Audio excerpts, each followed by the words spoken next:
দণ্ডবোধ ছাড়াকে তো সেদিন ছিল 23শে জানুয়ারি সরস্বতী পূজা। আর সরস্বতী পূজার দিন আমরা তো আলিপুর ঘুরিবার গেছি।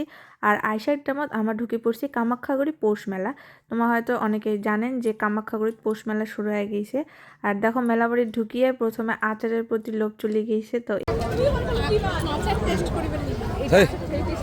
চলো চলো চলো চলো। তারপরে মেলাত এক পাক ঘুরে নিলি, ঘুরে নেওয়ার পরে কিছু কেনাকাটা করার পরে তো মেলাত কিছু খাওয়ার পরে তারপরে আমার বেশিক্ষণ থাকি নাই, কারণ অনেক রাত হয়ে যাওয়া লাগছে। তারপরে আমরা চলে এসেছি। আর কায় কায় তোমার কামাখ্যাগুড়ি মেলাবাড়ি গিয়েছেন অবশ্যই কমেন্ট করে জানান। ভিডিওখান এই পর্যন্ত, টাটা।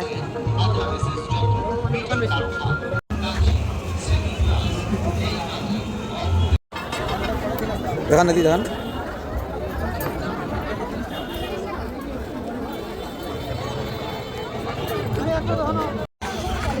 নষ্ট